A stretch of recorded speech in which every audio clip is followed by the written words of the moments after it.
Hello, everybody. It's Monday, December the 1st, 2025. Hasn't begun necessarily as a particularly happy December, given what's happened in Venezuela. We might talk about that later in the conversation. But exactly 4 weeks ago, a certain Dick Cheney died, former Vice President of the United States, once the great bête noire of the American left. Now, people are a little more ambivalent about him, given his and his daughter's hostility with a certain Donald Trump. One man, I think, who may have an interesting take on Cheney and post 9/11 America is my guest today, Joshua Colangelo-Bryan. He has a new book out, Through the Gates of Hell, American Injustice at Guantanamo Bay, particularly focused on the consequences of 9/11, and I'm thrilled that Joshua is joining us right now. His day job is at Human Rights First, and he has committed his life to human rights. Josh, has Dick Cheney, do you think, got a rather free ride from progressives in the context of his own, if not crimes against humanity, certainly rather mixed record on human rights in post 9/11 America? Well, I think there's probably something to be said for not disparaging those who have recently passed away. And of course, we're looking at everything through the prism of an administration that flouts the law in a way that even the Bush administration might have been a little bashful about.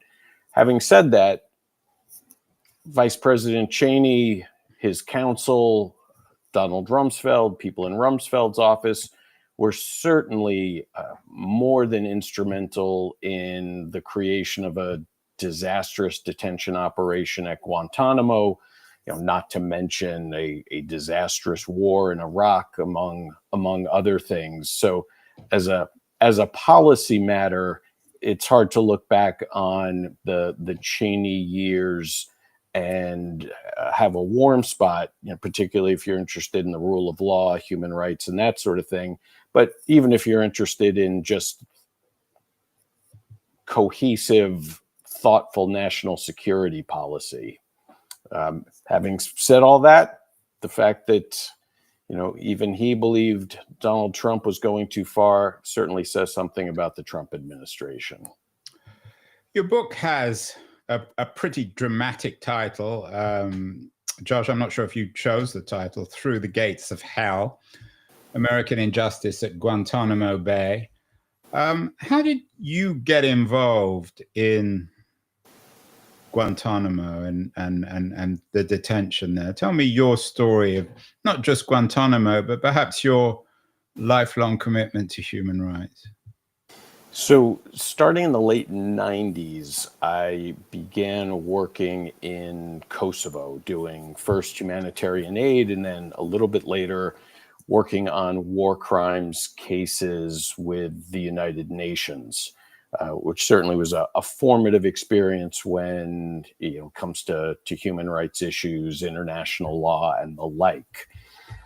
After doing that for a few years, but still being a relatively junior lawyer, I decided to head back to the States and get some basic litigation training at a commercial law firm.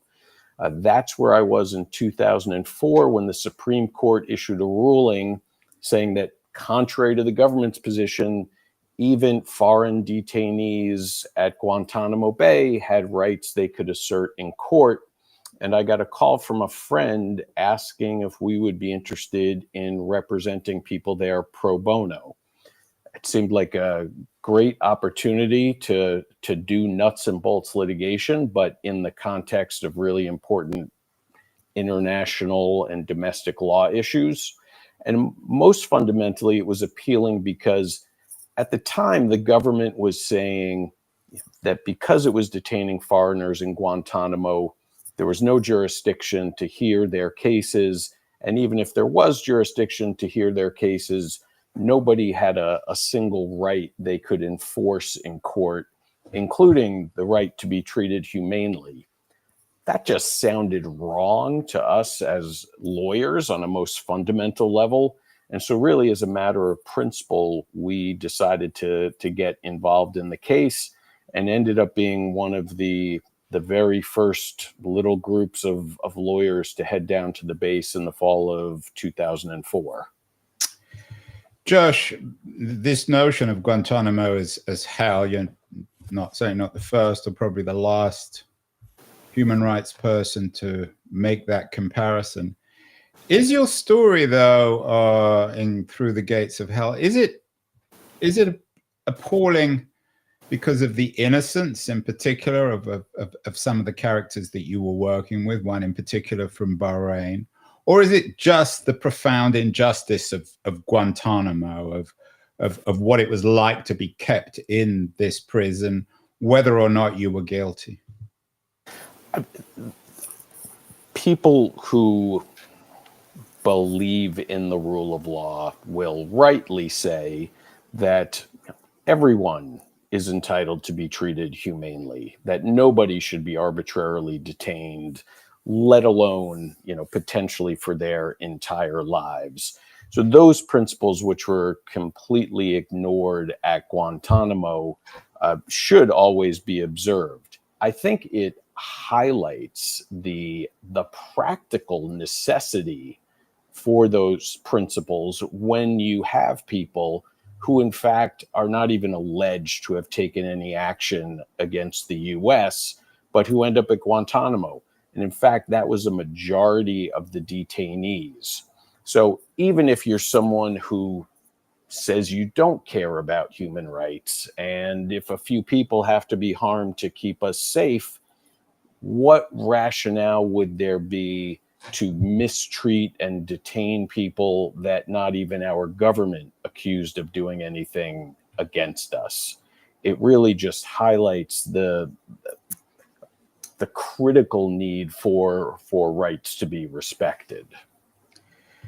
I'm sure you've heard this argument many times before, Josh. Some people might say, well, the inhumanity of 9/11 was so astonishing, so breathtaking, that anyone and even remotely associated with that plot or sympathetic to the plot deserved the same kind of treatment. Is that a legitimate argument?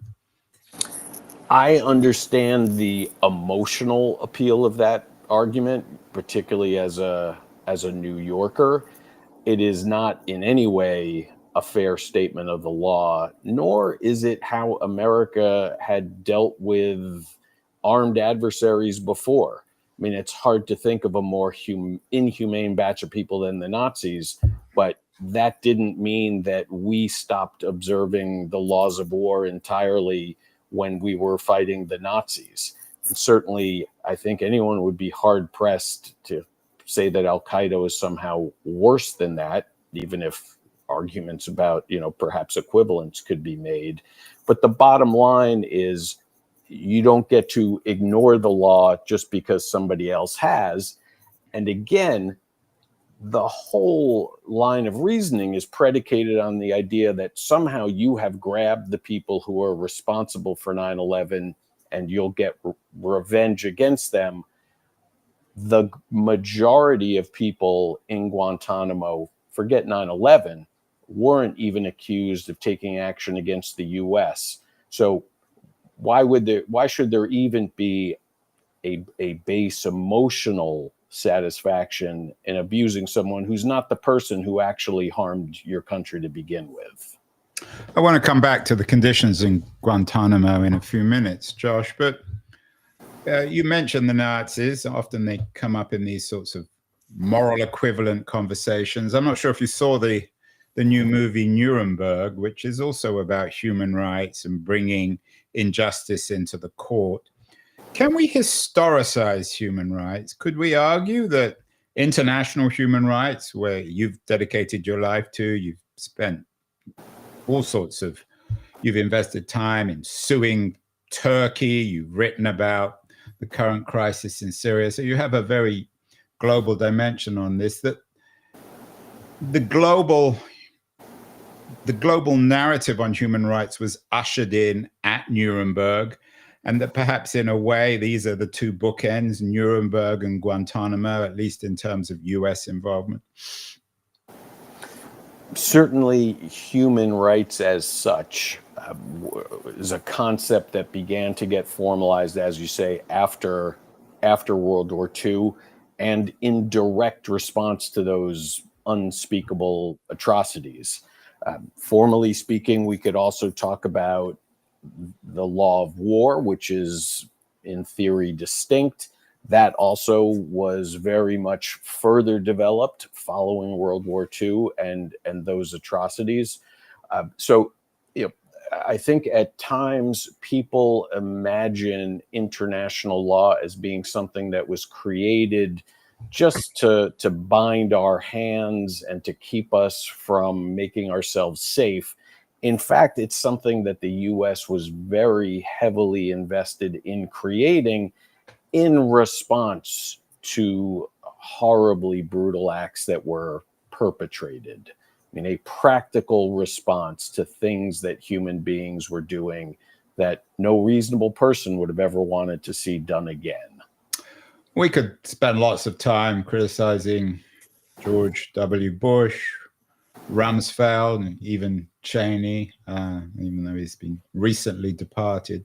But did something in a broader historical sense happen between Nuremberg, an American commitment to international human rights, and the United Nations, and 2001? Was there a slow descent from a commitment to human rights under international law to what took place at Guantanamo? I mean, obviously you had a complicated American history in those 30 or 40 years between the war and 9/11, Vietnam, and so on and so forth. But for you as a human rights lawyer, are there moments where you saw, if not the inevitability of something like Guantanamo, the likelihood of it? I'd like to say that I'm prescient. I guess I'm not particularly, because the way I observed the period leading up to 9/11 was that there was a greater emphasis on human rights. We saw international courts created to address terrible crimes that had been committed in the former Yugoslavia, crimes that had been committed in Rwanda. If you go back some time before that, we saw the Europeans promulgate a convention on human rights. We were looking at the development of the International Criminal Court. So I think if there is any overarching narrative, and it's always hard to draw them, there was an increased recognition on the essential value of trying to protect human beings from the worst forms of government abuses. When 9/11 happened, perhaps it's unsurprising given history, but we saw a real break with, for example, Vice President Cheney openly saying, well, we're going to have to go to the dark side, by which I think he meant that we had really been coddling dangerous people for too long in the name of human rights, but now the gloves were off and we were going to do whatever we had to do to protect ourselves. Unfortunately, beyond the moral failings in that, as a national security matter, the policies that were enacted did nothing to protect us. In fact, to the contrary, in many respects, created greater danger. Why did it happen, though, after 9/11? I mean, you had the terrible bombing in Oklahoma City where hundreds of completely innocent people died. We've done shows on Terry Nichols and some of the other people involved in that great crime. Why did it happen after 9/11? Is it the foreign element? I know that one of the central characters, or many of the central characters in your narrative, are from Bahrain, which most Americans don't even know where it is. Is it the religious element, the foreign element? Obviously Islam, which Trump himself now seems to be playing that card more and more. I certainly think that if you look at Oklahoma City, some 8 years, my math may be wrong, 7 years before, and compare it to Guantanamo, compare it to 9/11, the outrage around 9/11 undoubtedly in part was due to the larger scale, but it also must have had quite a bit to do with, as you say, this being an attack by foreign Muslim terrorists, as opposed to people who you might describe as good old boys gone awry. And then when you're talking about the policy response to that, well, it was very easy to demagogue all Muslims or all Muslim men or Muslim men of fighting age in a way that you couldn't do with American terrorists. That demagoguery was, I think, indispensable for the diminution in rights that the U.S. government effectuated with respect to anyone who it might call the worst of the worst, regardless of whether the person had done anything to warrant that description. Let's talk then about Guantanamo. You spent some time there, not as fortunately not as an inmate, but as a lawyer. What was it like? How many people were there, and how brutal was it? It's the whole point, and correct me please, Josh, if I'm wrong, but isn't the whole point of Guantanamo that it lay outside the US? The government's theory at the time, and again, this was in the immediate aftermath of 9/11 and Vice President Cheney talking about going to the dark side, was if you held foreigners as enemy combatants outside sovereign U.S. territory, then no court would be able to hear any claims that they might bring. People could be interrogated with absolutely no constraints. And also, if you put it at Guantanamo, it's a secure location. That theory fell apart legally in 2004 when the Supreme Court said it may not be sovereign U.S. territory, but we control it completely, and therefore even foreign detainees there can bring habeas claims. When we went down in 2004, there were still 600 plus detainees there, down from a high in the 700s. And we were representing 6 people, none of whom had been accused of crimes. And in fact, very few of whom had been accused in any substantive way of doing anything hostile to the U.S. I was a bit nervous going into my first meeting with a client there. Not many lawyers had been down before. We didn't know much about our client's background or temperament. And I was a bit anxious about whether I was going to be sitting down with some hardened terrorist. But I walked into the room, met with my client Jabber, who was the first person I saw there. And this is Jabber Mohammed, the Bahrainian. Correct. As soon as I walked in and saw this very emaciated, diminutive man, he looked up and gave me a very warm smile. He was shackled to the floor, but he sort of tried to get to his feet so he could shake my hand. And we ended up in a very easy personal conversation. I mean, within minutes of sitting down together. Now, obviously, none of that proves that someone isn't a bad guy, but it certainly assuaged my anxiety that I was going to be sitting with someone who might try Al-Qaeda. Although interesting, karate. I mean, as I said, I'm not sure if you've seen the Nuremberg, the new Nuremberg movie, but it's about the way in which Goebbels successfully, in some ways, managed to convince some American lawyers and psychologists that he wasn't quite as evil as he clearly was. But that's another issue. I want to come back to Jabbar Mohammed in a minute, Josh.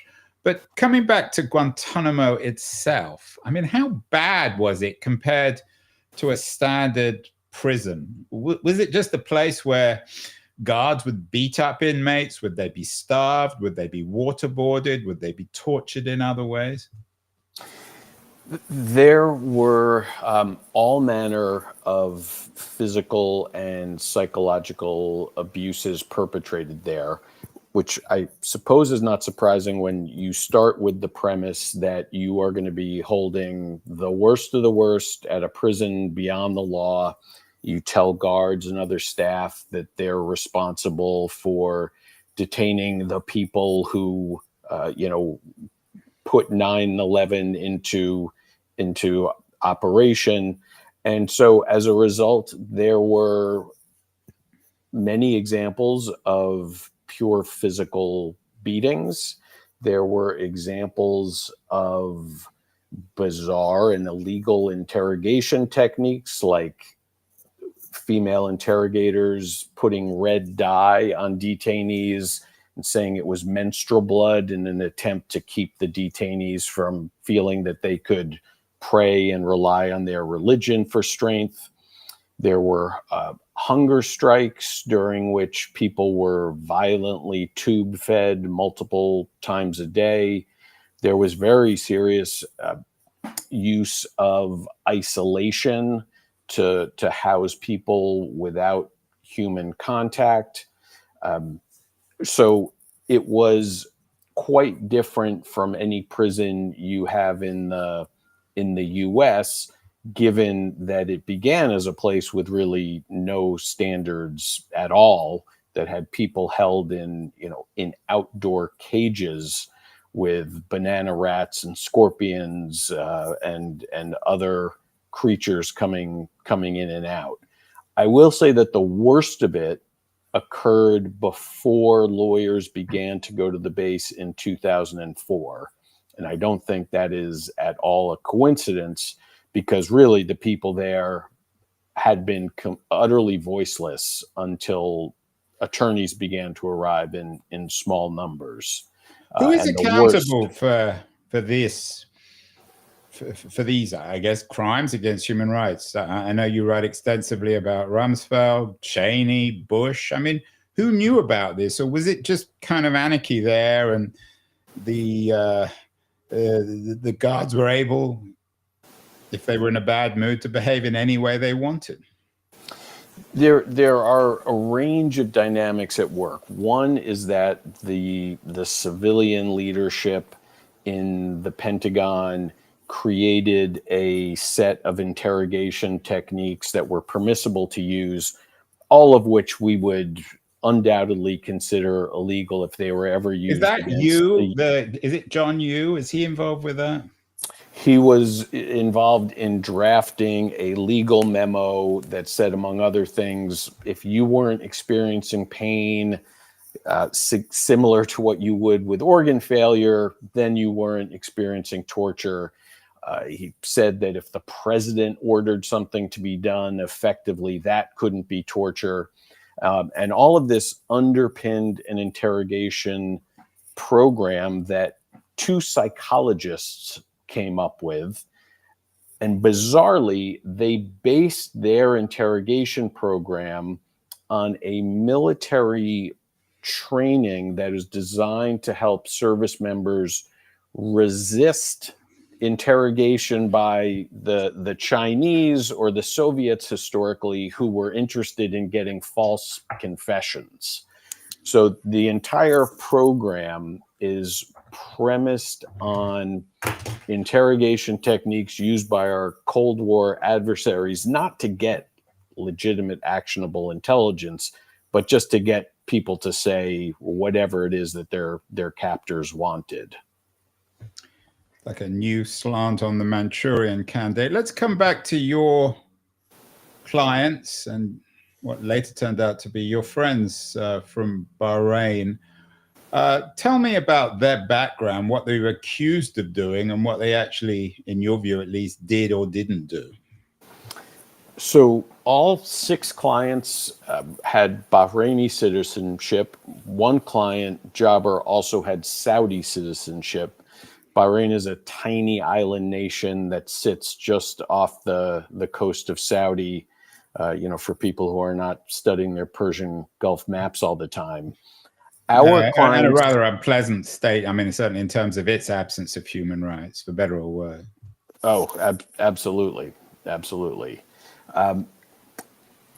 Our clients were accused of a range of actions in terms that were so vague as to be essentially meaningless.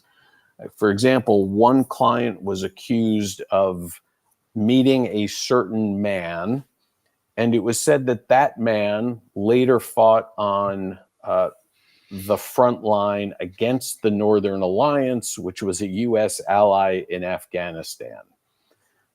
If you break it down, our client supposedly met a person who later fought against the U.S. ally. How that justified our client being held indefinitely at Guantanamo, I certainly never understood. They were also accused of things that were really irrelevant. For example, Jobber was accused of having gone to Afghanistan in 1989, which I realize sounds suspicious to the average American. What he explained was that in 1989, after the Soviets withdrew from Afghanistan, which they did in part because of the assistance we were providing to fighters there, the Saudi government was running essentially school trips so people could go to Afghanistan, which was relatively safe, and see the result of this effort that the Saudis, along with the US, had funded to kick the Russians out. And so he went for a long weekend as a 16-year-old. Now, how that made him a combatant against the US, well, just defies logic. But these are the sorts of things that people were accused of. And I should note, those accusations only came after we convinced the courts to tell the government that it had to try to justify why people were being held. So this was several years after our clients were first detained that the military cobbled together these assertions, which for the most part, even if you accepted them as true, didn't make our clients combatants. Where was Jabbar Mohammed arrested? So he had been in Afghanistan monitoring a construction project that had been funded by someone in Saudi when the U.S. bombing campaign began there. He fled. He made his way to the Pakistani border. He asked Pakistani border guards to bring him to the Bahraini embassy, which they promised to do.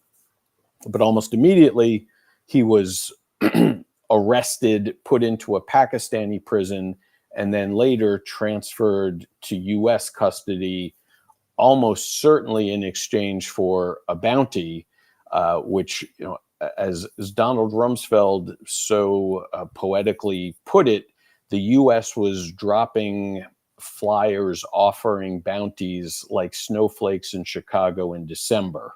So any Arab man the Pakistanis handed to the U.S., that was a payment to Pakistan.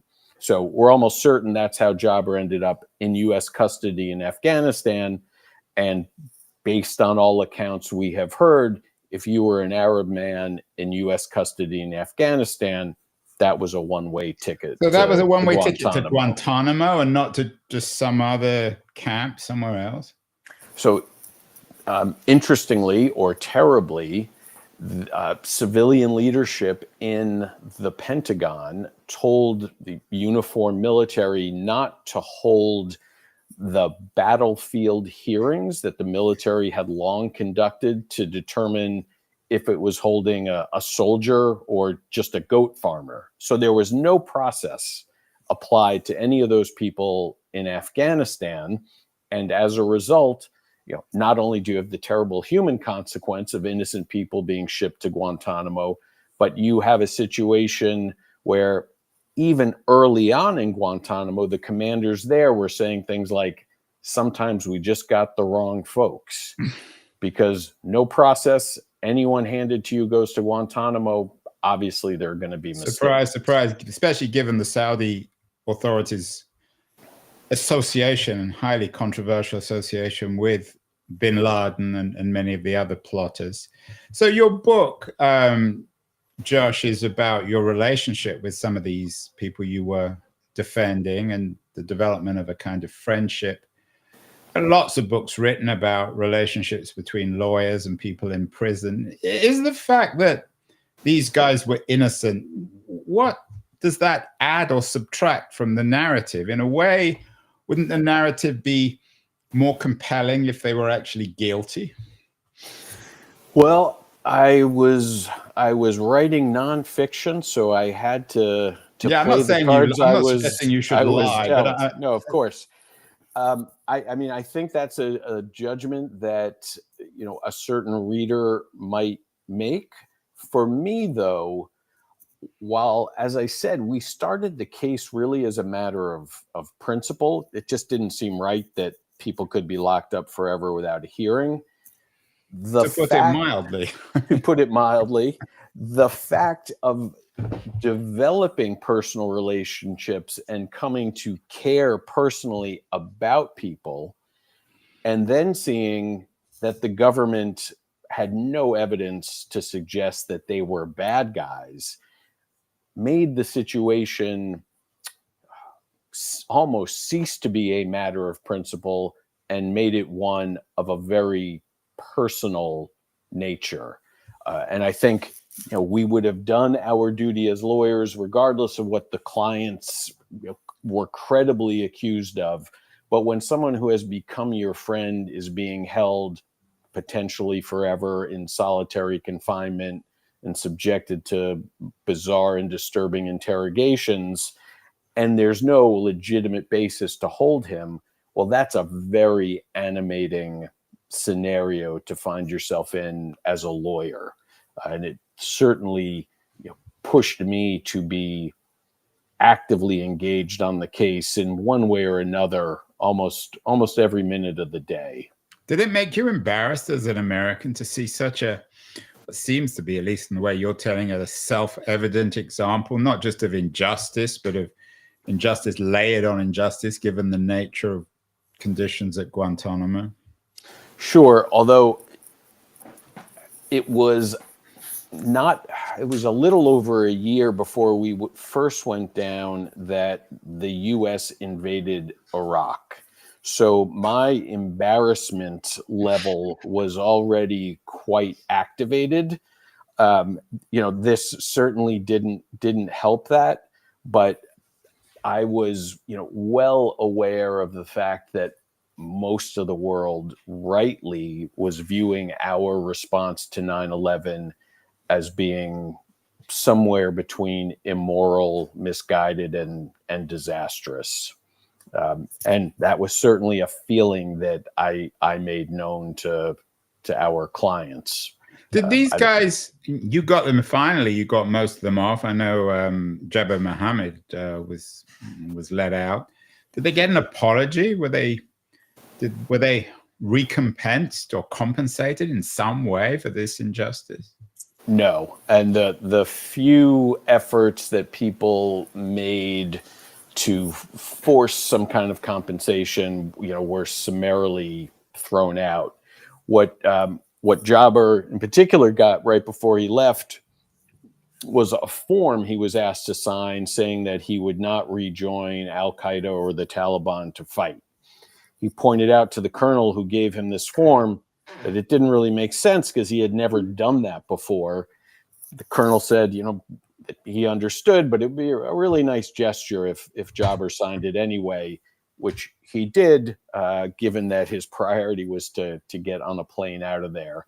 So that was the only item he received from the U.S. government to mark his departure. And I think it's safe to say that nobody who was at Guantanamo, no matter for how long or how innocent, is ever going to get a penny from the U.S.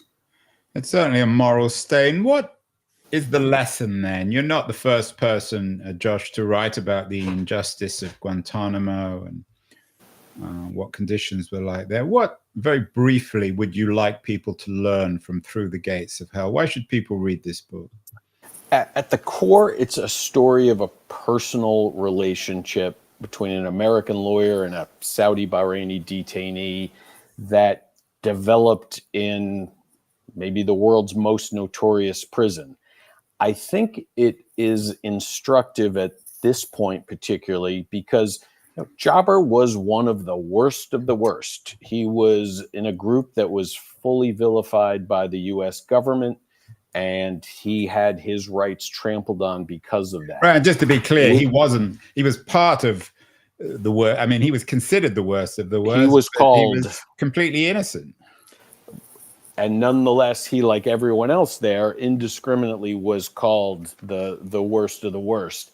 It is very reminiscent of what we are seeing today with the Trump administration, essentially branding all immigrants or any undocumented immigrant as a criminal, despite the evidence to the contrary. And with that vilification, denying them legitimate protection of the law. I hope that the book is one small example of how getting to know a human being who is part of a group that's being demonized will almost inevitably lead you to question the basis for the demonization of the whole group, because the individual human beings are not going to match that description. I mean, we're literally seeing the Trump administration today call immigrants the worst of the worst and send them to Guantanamo. Yeah, and of course, this all came out of the shooting of two National Guards in Washington. Well, even before, and now we're going to see that on steroids if it wasn't before. Exactly. Do you still have a relationship with Jabbar? I do. We have been in touch throughout. It was, in fact, several months ago, my teenage daughter had a high school project on Guantanamo, and she interviewed him since I had suggested she go right to the source. So we have been in touch. I have been to Saudi to visit him. He's got 4 children now. I held one of them as a newborn when I was there. He still makes all kinds of jokes at my expense about my being too serious and too stingy. How old is he now? He is 52. So he was in there when he was in his 30s. And has he forgiven America? I mean, he, beyond what I would ever be capable of, talks about focusing on life as it restarted out when he left Guantanamo, and about how he always wants to look forward. He says that whenever he is thinking about Guantanamo, he tries to remember the instances, and there weren't many, but there were some, when guards showed him unexpected kindness, which he has always said was more meaningful to him than anything else. So to a really remarkable degree, his focus is not on the bad things that happened, but on the people who made it a little bit better and his life now. I mean, if you asked him, he would never have said he blamed all Americans for what happened to him, as opposed to people making decisions. And certainly now the thrust of his existence is about his daily life in the future. How's he viewed in Saudi? Is he well known? Is he a celebrity of some sort? So at this point, he has a fairly low profile. I certainly don't think that the Saudi public at large views people who were at Guantanamo as necessarily being bad guys, because there's enough awareness of what the reality was there. Interestingly, the Saudi government, which, as you said, is not a protector of human rights, created a fairly progressive rehabilitation center that people returning from Guantanamo spent some time in just to adjust back to normal life. I think it was very helpful for people like Jabber. If only we could get the Saudis to show one iota of that compassion for someone who speaks out about the prime minister, or about the lack of respect for free expression. But obviously that's another story. Another story, another book, another show. Josh, final question. As I said, you are one of the top lawyers at Human Rights First, so you're very much concerned with human rights law. You talked about the meaning of your book, this new book, in terms of what's happening in America, this sort of collective guilt, supposedly, at least from Trump's point of view, of Afghan and other immigrants, other Muslim immigrants. The headlines today, they're about a different kind of human rights crisis, the indiscriminate, it would seem almost assassination, at least some people believe, of Venezuelan sailors of one kind or another. All the headlines from CNN to the New York Times, even to the Wall Street Journal, which tends to be a bit more conservative about this second strike on alleged drug boat. If these Trump principles of justice, and I think that's probably, it's not the right way of describing it, but if Trump's strategy was used in America, then I'm guessing they would have just assassinated Jabber, whether or not he had a trial or not. I mean, I mean, it's obviously very troubling, and we've spoken about the troubling nature of Guantanamo and all the rest of it. But how much of what's happening today, in terms of particularly this Venezuela case, do we see a new chapter in the abuse by the American administration of human rights, of simply assassination, guilt, not just guilt by association, but then no trial and just killing people? We saw in the war on terror, which is a term to use carefully, that the U.S. government repeatedly was taking the position that it could use lethal force against anyone, anywhere, thousands of miles from a battlefield, just as long as it called the person a terrorist or a combatant. The seeds of what we are currently seeing, I think, can be found in those earlier operations. I mean, there's no legitimate argument that we are in a state of armed conflict with guys on skiffs that may or may not have drugs off the coast of Venezuela.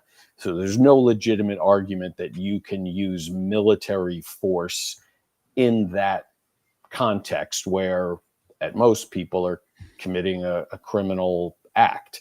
The fact that we're going to see the former president of Honduras, who himself is guilty of terrible drug-related crimes, pardoned, underscores that there's no legitimate factual basis for this approach, or any principled strategy that's being pursued here, as opposed to, once again, vilifying, I guess, anyone in a boat off the coast of Venezuela as a high-level drug trafficker, and then engaging in the ultimate denial of their rights by killing them, including, it appears, after their boats have been disabled. There you have it. Through the Gates of Hell by Joshua Colangelo-Bryan, American Injustice at Guantanamo Bay. Very troubling book, but also an optimistic book in its narrative of friendship between an American lawyer and an innocent Bahrainian in Guantanamo. Congratulations, Josh, on the new book, and keep doing your good work at Human Rights First. We need lawyers like you. Thank you so much. Thank you. It's been a pleasure.